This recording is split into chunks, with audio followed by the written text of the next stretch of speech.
Phosphor Dot friends, Earl at thelogbook.com. We're back on the Channel F,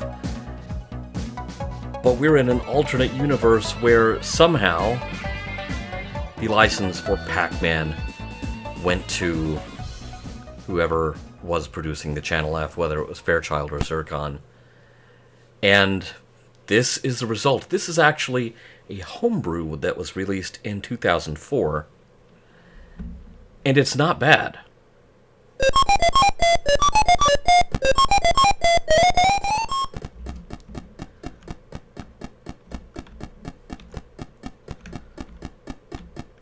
It's not lightning fast, but the control is decent. It makes it work within the color palette of the Channel F, which, much like the, very much like the Arcadia 2001, the Channel F was stuck with a certain color palette, certain limitations.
It plays like Pac-Man. It looks and sounds reasonably like Pac-Man. Now, of course, you know, the caveat that I always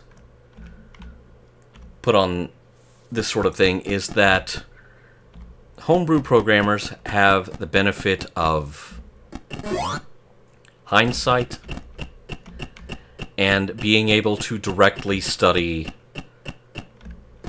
the code and the graphics of the original in great detail through emulation.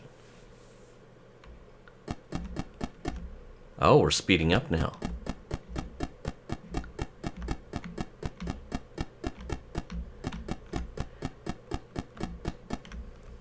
I think I said this,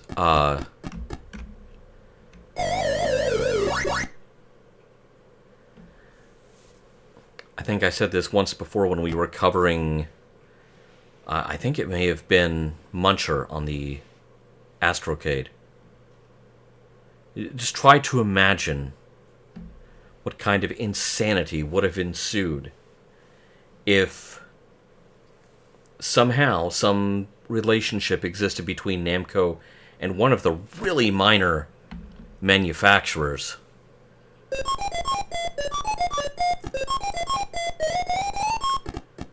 That somehow would have locked the rights to Pac-Man into, you know, Fairchild or Magnavox.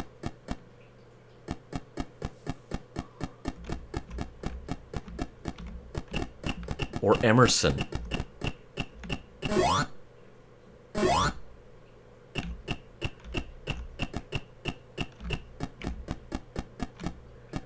The incredibly high profile of Pac-Man in that scenario would have suddenly made one of these also-ran consoles a major player.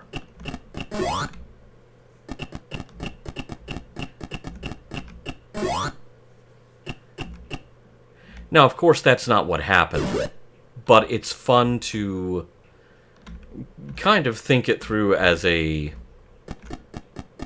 mental exercise.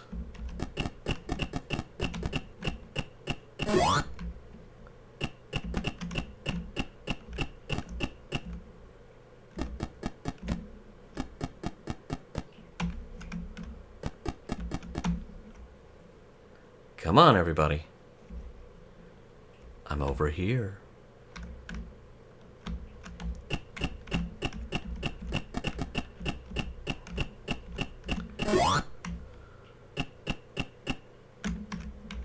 I'm within reach, and I'm tasty.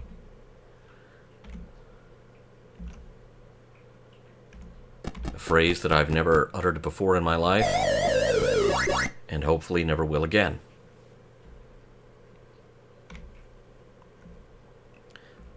I wonder if it's got the intermission. Let's find out.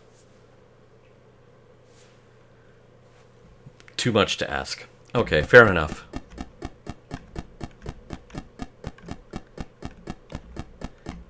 Although I may be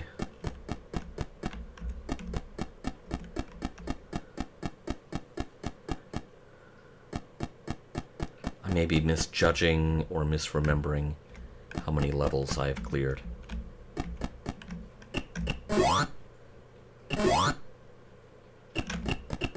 Oh wait, that guy passed right through me.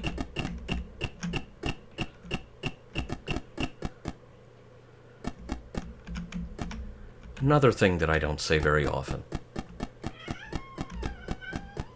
That's right, Mercutio. That's right.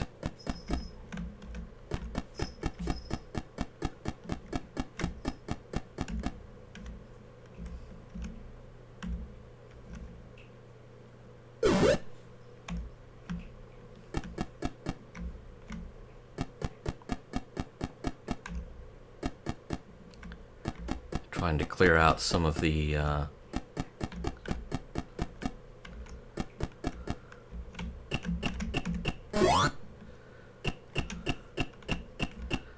this real estate before it gets too dangerous. This is a really good version of Pac-Man, even with the extreme limitations on the hardware. Oh, I guess that granted me an extra life.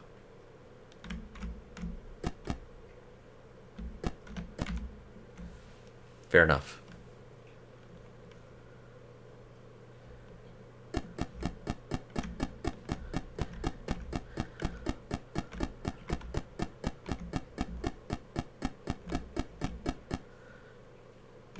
But as adaptations of Pac-Man go, I've seen a lot worse than this.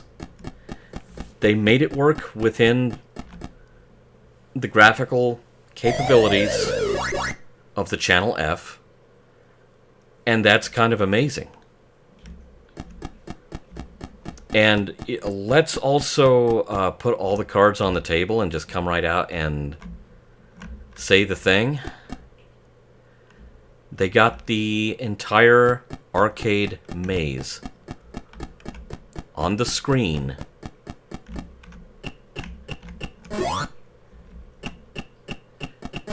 Which is better than the 2600 managed.